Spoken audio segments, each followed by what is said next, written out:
bonjour, bonsoir. Demeurez bénis. La question donc cette fois-ci, si Jésus est incréé, pourquoi est-il appelé le premier-né de toute la création? Si Jésus est incréé, pourquoi est-il appelé le premier-né de toute la création? Parce que s'il est premier-né de toute la création, eh bien cela sous-entend qu'il est créé, qu'il fait lui-même partie de la création dont il serait le premier-né. C'est comme cela qu'on pourrait comprendre cette expression. Nous trouvons cette expression dans Colossiens chapitre 1 au verset 15. Colossiens chapitre 1 au verset 15. Où il est dit que Jésus-Christ est le premier-né de toute la création. Alors là, les détracteurs de la foi chrétienne nous disent, ah vous voyez, vous dites que Jésus est Dieu, mais Dieu est-il créé? Dieu est-il une créature? Absolument pas. Mais votre Jésus est une créature. Et quand on leur dit, mais où ça? Comment ça? Il y a Colossiens 1,15. Il est le premier-né de toute la création. Alors, je vais de suite lever toute ambiguïté. Jésus n'est pas une créature. Jésus n'est pas créé. Il est incréé. Il est bel et bien incréé. Mais alors, comment se fait-il que Colossiens 1,15 nous dit, semble nous dire le contraire? Encore une fois, Dieu emploie un langage qui n'est pas le nôtre et pour lequel il nous faille la révélation pour comprendre. Premier-né de toute la création, déjà, premier-né tout simplement, prenons l'expression premier-né, c'est-à-dire l'aînesse. Le premier-né, c'est celui en qui repose la domination. La domination, la vigueur. C'était l'aînesse, c'est le fameux droit d'aînesse. C'est celui qui a tout pouvoir sur sa fratrie, sur ses frères et sœurs.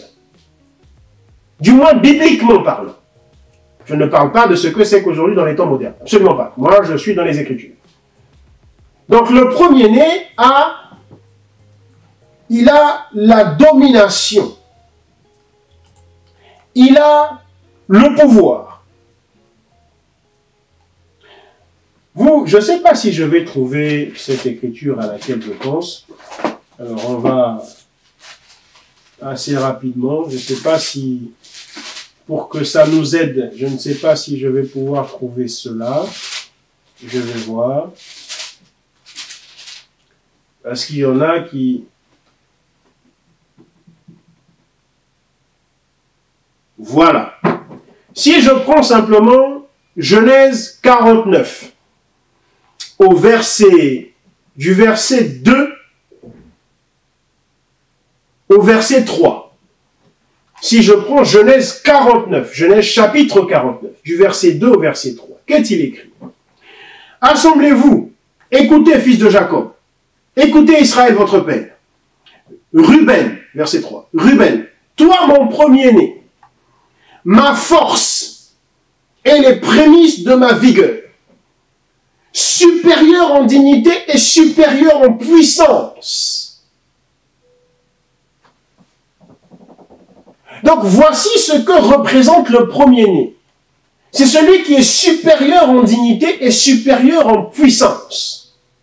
Je rappelle ici que je ne parle pas de la culture européenne.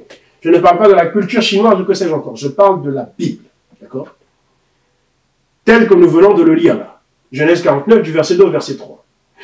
Donc, quand on comprend cela, on peut revenir alors sur Colossiens 1 au verset 15 et comprendre que le premier-né de toute la création signifie simplement celui qui est supérieur en dignité sur toute la création.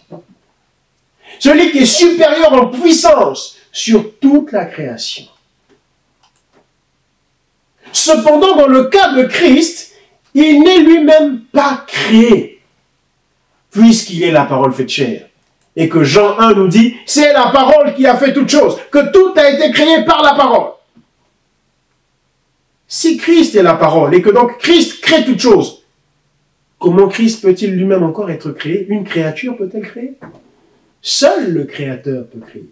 Et le Créateur n'est pas la créature, comme la créature n'est pas le Créateur.